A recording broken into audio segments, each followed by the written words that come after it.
Prata da Casa. Então, nesse freestyle você já sabe que agora eu acelero e já vou avante. O programa é prata da casa, mas o pensamento é mais lapidado do que um diamante. Mas a gente sempre garimpa as ideias. Um salve pra batalha da Alcatéia. Foi onde que eu fui criado. Mas nessa batalha você sabe que eu vim do gueto. Eu nasci na batalha da Alcatéia, mas também um salve para Ribeirão Preto e todos os artistas locais. E nessa batalha você já sabe é falar um palavrão, mas não pode, então na minha mente coloquei uma algema. Eu mando um salve pra todas essas batalhas locais que fizeram com que eu conseguisse fazer uma rima e falar sobre o sistema. Boa. Ok.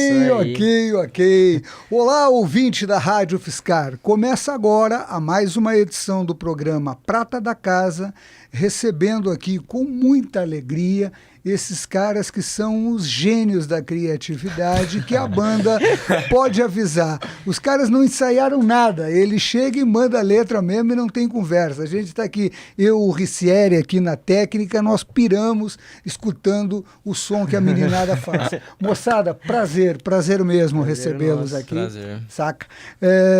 Eu vou começar perguntando o seguinte: como é que começou o Pode Avisar? Da onde surgiu a banda? Você já se conheciam, estudaram a creche, o ensino infantil, fundamental junto, e aí resolveram Então, vir artista? Como é que foi? Não. A gente se conhece assim, tem relativamente pouco tempo, né? Foi um ano, assim, menos de um ano, assim, que a gente se conhece, bem menos, na verdade.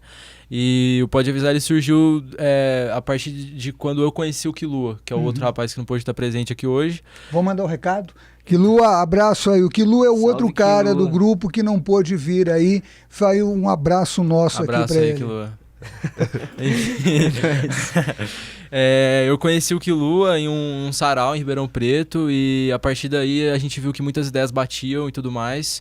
E eu conheci ele em novembro e depois de um mês que eu havia conhecido ele, a gente acabou batendo tantas ideias que a gente resolveu formar o grupo. E a formação inicial do grupo, ela tinha outras pessoas, que era o irmão do Quilua e um outro rapaz de Ribeirão Preto, só que acabou não dando certo, sabe? Parece que as coisas aconteceram como elas tinham que acontecer. E aí eles saíram assim, mas não teve briga nem nada, só que não deu certo mesmo e sobrou só eu e o Quilua. E aí ele resolveu vir pra cá, pra São Carlos, pra morar comigo aqui, pra gente ir atrás disso, pra gente se dedicar 100% a isso. Então a gente ficou um tempo morando sozinho, eu e ele, só nós dois no caso, e a gente sempre foi indo atrás disso. E aí dos dois aqui, o que veio primeiro foi o Caicão, né? O Kaique, que apareceu primeiro assim na história do Pod, né? Fala aí, Kaique. Vou apresentar os caras, né? É o Gabriel, o Kaique e o Paris. Paris com Z, não é? Conhece? E o Quilua que não pôde vir. Diz aí, Kaique, como é que foi essa parada? E aí, rapaziada, tudo bem? Eu sou o Kaique, o produtor do Pode Avisar. E, tipo assim, eu já tava envolvido na Batalha da Alcatéia e tal. Eu fazia as filmagens da Batalha da Alcatéia. E aí eu conheci o Gabriel um pouco antes de batalha também. E aí teve um dia que ele veio com o Quilua aqui e tal, e daí ele falou pra mim, cara, eu tô com uma poesia lá, você pode gravar pra mim e tal? Aí eles foram lá em casa, tem um microfone condensador, a gente gravou a poesia e foi pra rua fazer um clipezinho, um takezinho e tal. Aí eles falaram que, tipo, tinha gravado com um cara aqui em São Carlos que não cumpriu, tipo, com as expectativas do que eles queriam.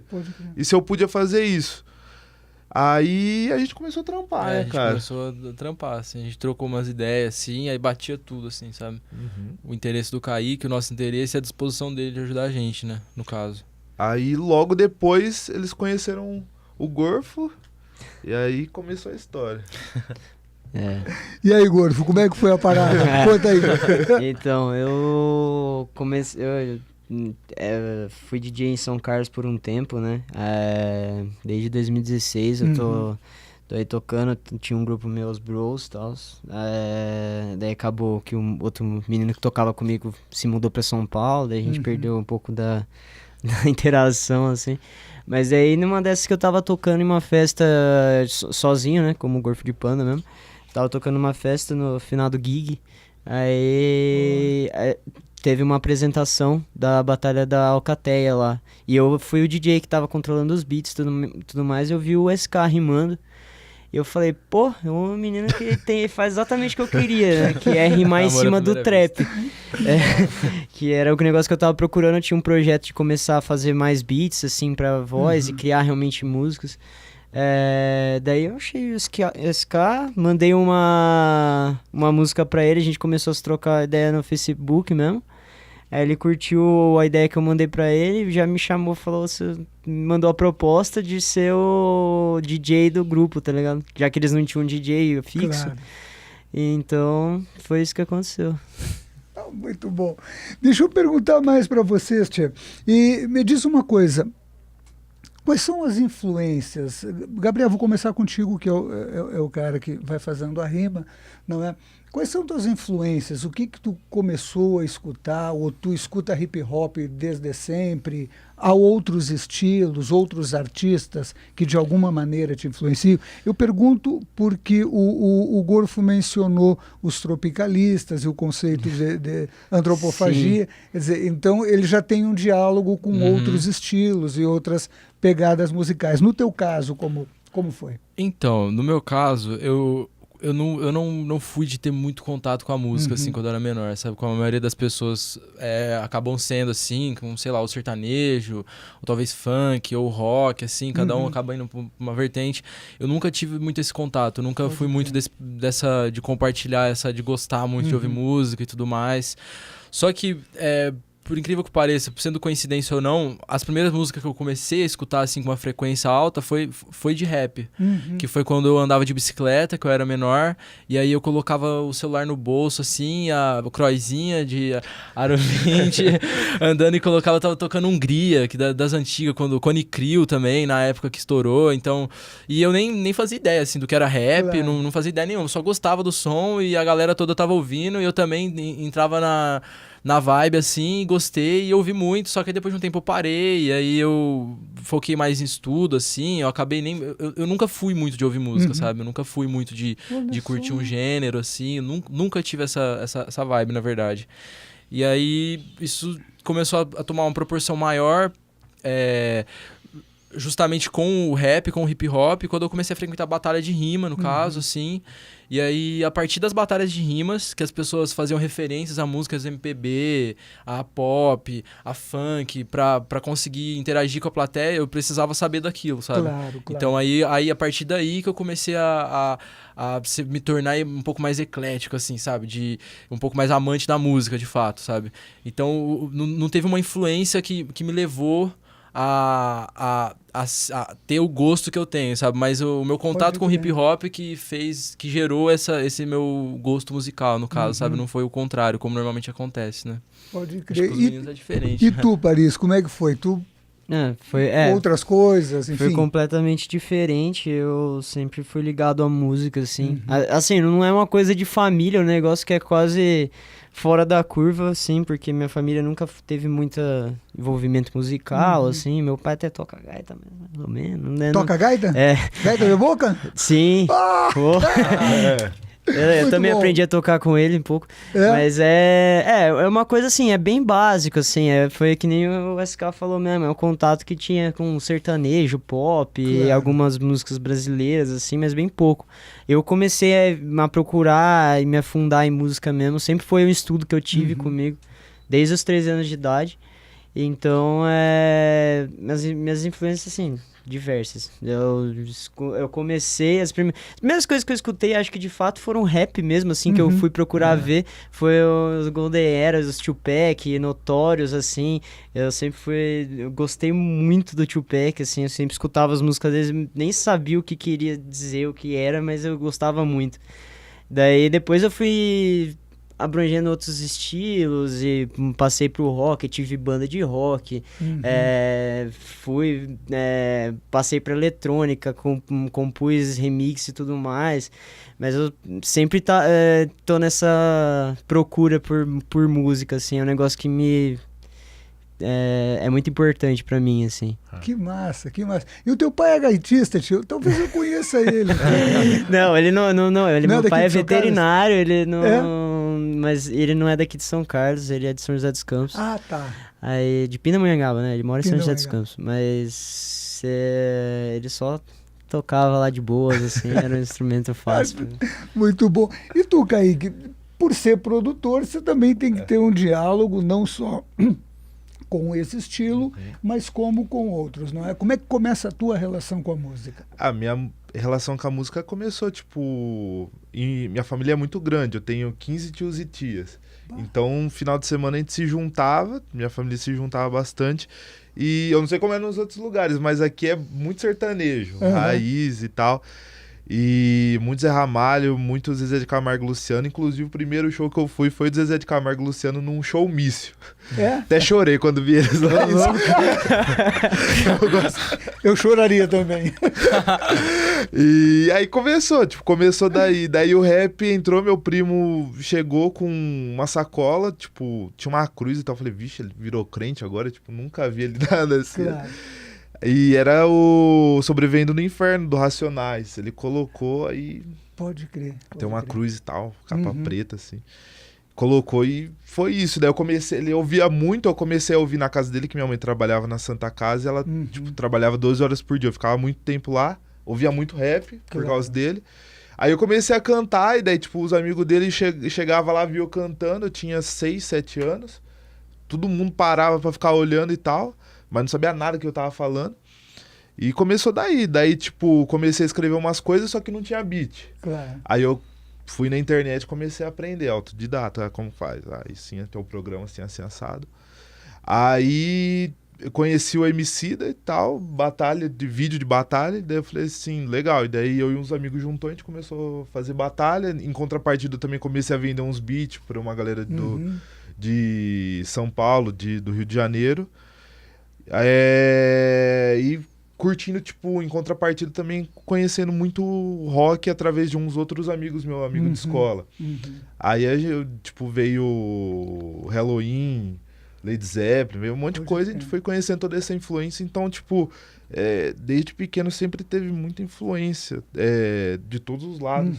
E foi o rap que mais me puxou. Eu falei, legal, dá pra mim misturar tudo isso. E eu acho que foi o ponto principal que me fez puxar mais pro rap. Claro. Que massa. Cara, eu fico pensando no seguinte, eu sempre pergunto quando vem as bandas e os músicos aqui, é uma coisa que me interessa como pessoa, também sou, me digo um músico amador, não é? Mas eu penso no nosso ouvinte por uma questão didática mesmo, do pessoal que escuta, ter até um estímulo para saber como gerenciar a própria relação com a música. Como é que são os processos criativos? Porque eu estava pensando, eu te falei num tema, daqui a pouco, você já saiu rimando. Depois você fez uma segunda rima sobre o mesmo tema. Quer dizer, é uma coisa que vem na hora. Agora, vocês têm CD gravado, você já tem trabalhos publicados na internet, significa que já tem um outro grau de elaboração, de sofisticação musical e etc. Como é que são os processos criativos? Uma coisa que me impressionou desde que eu conheço o hip hop e justamente foi os Racionais. Eu fazia um curso há muitos anos de pós-graduação e no final da disciplina um professor pediu para a gente analisar uma música. E ele trouxe uma música dos Racionais e eu fiquei assim profundamente impactado com a consciência social dos caras. E desde então eu tenho um grande respeito com o hip hop, justamente porque eu vejo essa consciência política e social dos indivíduos de uma maneira muito própria, não é? Aí eu pergunto o seguinte, para ter essa rapidez de pensar e responder e criar uma série de rimas, como são os processos criativos de vocês, tá? E outra coisa, como vocês enxergam a sociedade? Leitura de jornal, internet, leitura de livros, assiste aula, bate-papo entre amigos, ou seja, como forma, na verdade são duas perguntas, como é o processo criativo e como vocês desenvolvem a consciência social que aparece nas músicas? Então, a questão do processo criativo Tem duas respostas para essa pergunta. Porque uma coisa é você chegar e falar uma palavra assim para eu fazer um freestyle, uma rima feita na hora. E outra coisa é, eu particularmente, eu imagino que a maioria das pessoas sentar para escrever uma letra que vai ser gravada depois, sabe? Porque quando você vai fazer um freestyle assim na hora, você acaba falando muita rima suporte, né? Que é o nome. Que é assim, rima que assim, não teve um impacto, que não é punchline. A definição de punchline é linha de efeito, né? É linha de efeito. É uma linha que assim, a pessoa escuta e fala, nossa, é meio que um tapa na cara da pessoa que escuta, sabe? Ela fica atordoada, assim, escutando aquilo, de alguma forma. Então, quando você... O processo criativo do freestyle, ele é uma coisa mais automática, sabe? Mais assim, se você praticar, você consegue fazer, sabe? É uma coisa que a pessoa fala uma palavra e automaticamente a cabeça já gera aquilo. Isso no meu ponto de vista, na minha concepção, sabe? Claro. Que qualquer pessoa, assim, que treinar um pouco consegue fazer freestyle, sabe? Assim, é uma coisa bem... Tipo andar de bicicleta. Depois que você aprende, é impossível você esquecer. Depois que você aprende a fazer freestyle, é impossível se você esquecer, sabe? Então, o processo criativo do freestyle é assim, é uma coisa bem sistemática, sabe? Sistêmica, o processo do freestyle. Já o de escrever, de compor músicas, assim, que vão ser gravadas, eu imagino que músicas que precisam ser gravadas, elas precisam ser lapidadas e trabalhadas muito mais, né? O Nocivo fala disso, né? Fala que o Nocivo faz uma crítica ao Emicida, se eu não me engano, né? Enfim. Nocivo criticando... Enfim, mas eu concordo com ele nisso, que ele fala que quando você vai gravar uma música, escrever uma música, porque vai ser gravada, você necessita de não desperdiçar tempo, de não desperdiçar linha naquela música, sabe? É o que eu acredito. E aí que você vai se utilizar do que você falou na sua segunda pergunta, de conhecimentos com embasamento no que acontece na sociedade, ou que você tira da sua vida mesmo, pessoal, ou no coletivo que você vive e tudo mais.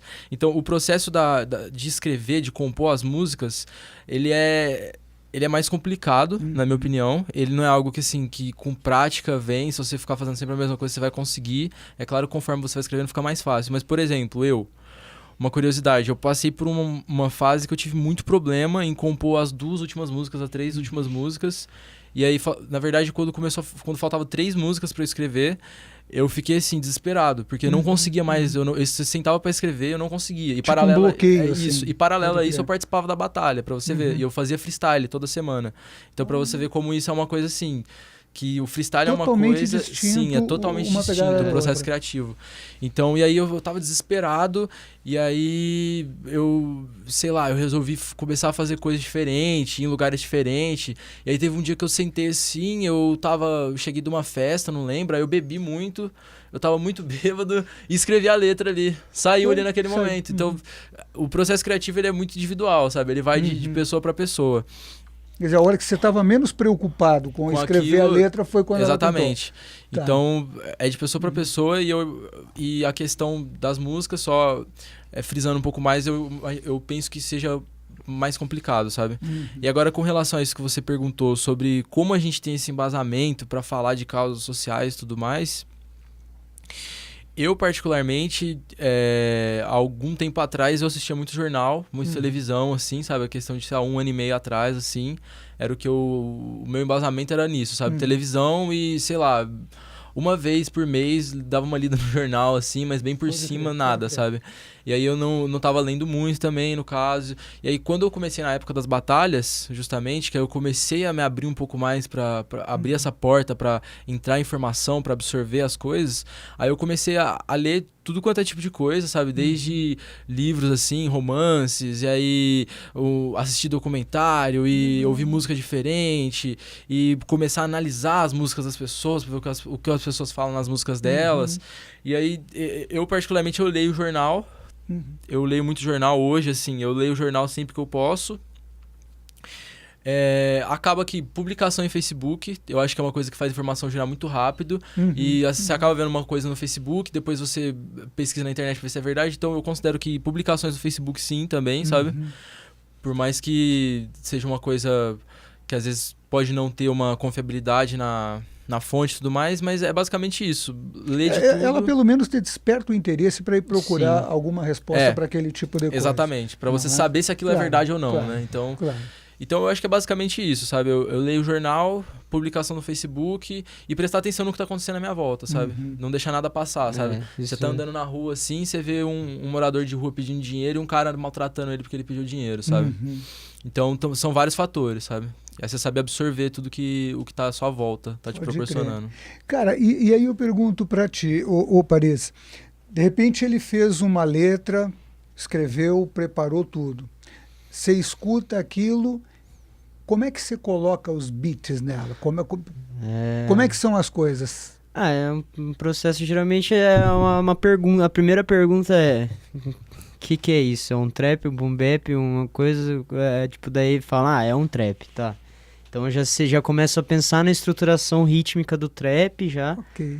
E daí eu procuro saber, por exemplo, uma dos últimos beats que a gente acabou fazendo, foi o penúltimo, acho, foi a música Love, que tá no CD, que eles chegaram pra mim e falaram, ó, ela não tava proposta, eles falaram, ó, a gente queria colocar uma música mais romântica, assim, uma love song aqui. Aí eu comecei a pensar, falei, bom, tá, é uma love song. Eu comecei a visitar minhas referências em relação a love song e tudo mais. Daí a partir disso eu consegui pensar numa progressão melódica, daí eu consegui fazer um riff de piano, passei pro beat, depois que você cria, você tem a ideia formada do que você quer fazer. Claro. Eu acho que fica muito mais fácil para você conseguir dar forma àquilo. Principalmente porque você vai saber que tipo de som você vai estar querendo chegar. Assim, é um negócio que assim, é um pouco mais tranquilo para mim, porque eu tenho uma bagagem musical tipo, bem grande já. Eu já tô com muito tempo acostumado a fazer música, principalmente a música, a base, a melodia, não tanto a letra, eu nunca me considerei um bom letrista, mas tipo, em relação à melodia, assim, eu sempre fui muito acostumado a fazer. Claro. Principalmente que eu já tive bandas e tudo mais. Mas é isso, é um processo tipo, que você precisa analisar o que eles estão escrevendo. Daí eles passam pra mim e eu começo a montar. É quase um Lego, assim, acaba sendo. Nossa. Cara, eu realmente admiro a criatividade e a pegada.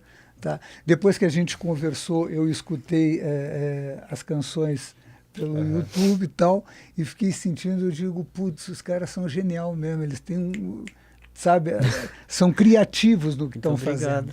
Não é? Acho que é um trabalho muito bonito. Vocês têm, assim, tem tudo para detonar na cena. Já estão detonando, né? Só para explodir mais um pouco. Muito bacana o trabalho. Mas, bueno, o meu compadre do trampo ali, o Richelle, já me avisou que nós estamos batendo em cima do bumbo. Né? Já está encerrando o nosso horário. Pessoal, eu gostaria de, em meu nome, em nome aqui da Rádio UFSCar, agradecer a vinda de vocês aqui. Foi um prazer dialogar com vocês. Creio que os nossos ouvintes também têm a mesma opinião. Eu encerro agora essa edição muito especial do Prata da Casa na cena hip hop. E para terminar em grande estilo, Richelle, você quer ver? O SK vai mandar aqui como é que é o nome? Eu chamei de improviso, mas freestyle. Freestyle. Ele vai largar-lhe um freestyle aqui, como manda o figurino. Escuta só. Então, eu vou largar o freestyle e vou construir um argumento. Largando aqui, sempre contra o vento e fazendo esse freestyle aqui, nesse momento. Mano, aqui cê sabe, é duradouro. É prata da casa fechando chave de ouro. Os vários instrumentos, cultura hip hop. Aqui não é nunca, aqui paga de lock. Mas, só pra dizer, aqui nessa sessão e também aqui vou ter que encerrar. Queria agradecer a todos vocês e um salve, satisfação pra Rádio UFSCar. Valeu. Grande abraço a todas e todos e até a próxima edição. Valeu. Da hora, 95,3 FM.